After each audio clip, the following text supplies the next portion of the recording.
Let's do 2 unique nature tours in Hokkaido. Hokkaido is Japan's northernmost prefecture. I say it's kind of like the Alaska of Japan, as you can see from the weather in March. And in fact, one of my guides, whom you'll see in just a moment, went to Canada's Yukon Territory and said it was strikingly similar. So I'd say it's spot on. First, let's go snowshoeing. The shoes are a bit hard to put on, I needed help like a dweeb, but walking is easy enough, although they feel a bit like flip-flops since they don't really stick to your heel. It might look cold, and there is still a lot of snow, but this year has been unseasonably warm, and on this early March day, it got up to 6 degrees Celsius, or into the low 40s Fahrenheit. This nature tour guide company, details in the description, offers many types of tours in Shiretoko National Park. Here our guide pointed out fox tracks and said that foxes come near his house every day. And here's some deer poop, which looks a lot like acorns or coffee beans. Here are some old bear scratches. Brown bears can climb trees with ease until they get too chubby. They climb to eat the grapes off the vine wrapped around the tree, which humans can eat too, and are pretty tasty apparently. Here are some deer tracks. Our guide pointed out so much wildlife, or signs thereof, it made me realize that's the beauty of a national park. The views on this trek were simply breathtaking.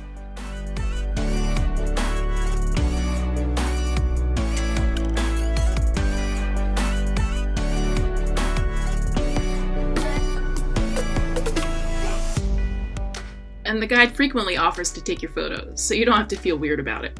We even saw some wild deer up close. Not as up close as the other famous deer in Japan, but anyway, these were a lot less skittish than the ones back home. Gotta watch out for coffee beans.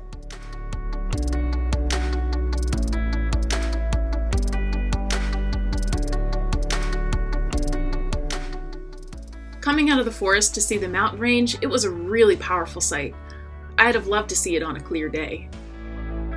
We finally reached the destination of our trek, Furepe Falls. It gets so cold here in the winter that the waterfall freezes.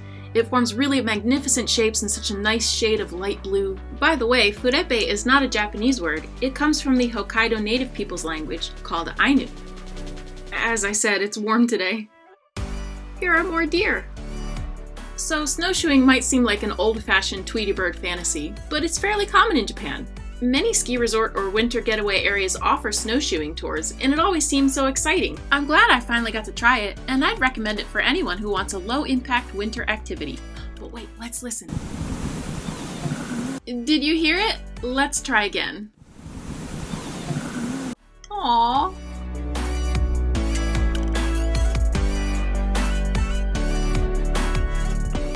This one's having a tough time walking. Too bad it doesn't have snowshoes.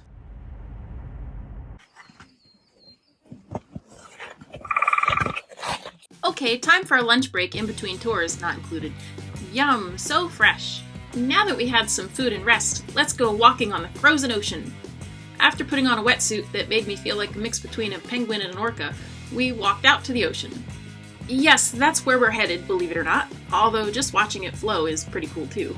This excursion is walking on drift ice, which is a tad different than an iceberg due to the way that it's formed. Sometimes you have to wait for the right timing.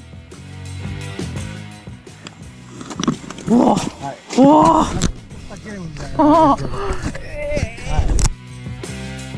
And you have to be prepared for some rocking. Whew.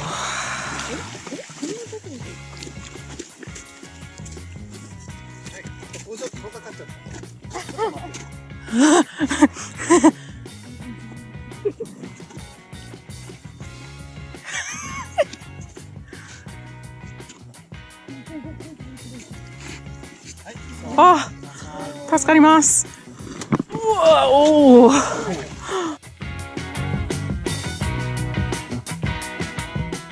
Wow.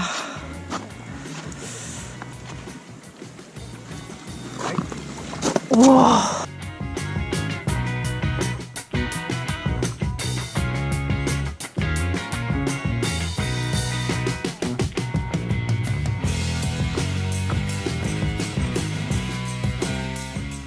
It's really beautiful. The blue color is due to the ice's light refraction.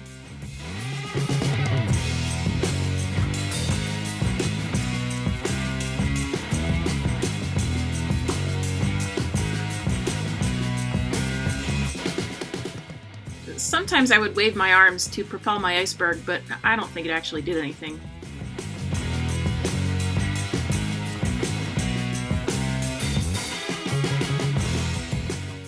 The walking got easier for me as I got used to it. The water was so clear you could even see the bottom when there wasn't ice in the way. There were times where I was just in awe at where I actually was. It's really hard to believe.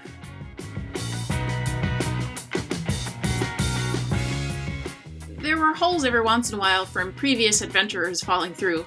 They had already frozen over. I guess they freeze over pretty quickly.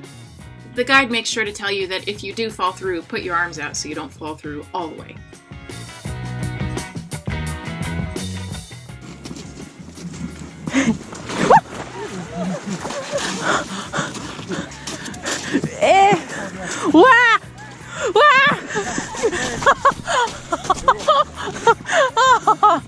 That was indeed a close call, especially for my group mate, but I don't think there was much actual danger.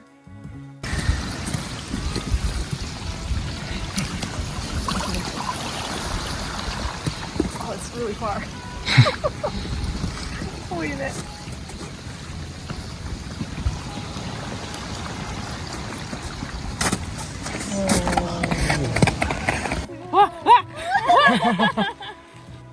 You can even try getting in and swimming a bit.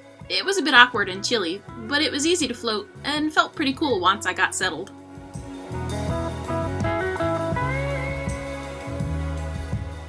We looked really closely and found some sea life. There were teeny tiny blue jellyfish, like a coin size, and some other blue thing, maybe a plankton. Unfortunately, I didn't have the means to show you. I'm sorry. So let's finish our day by being cool and conquering an ice mountain. Come on and climb it with me. Now that I did 2 bucket list worthy winter tours, I want to know if you'd like to try them. Or what other outdoor activities do you have on your bucket list? Let me know in the comments, and remember to check the video description for the details of this tour. Be sure to subscribe, and as always, I'll see you next time.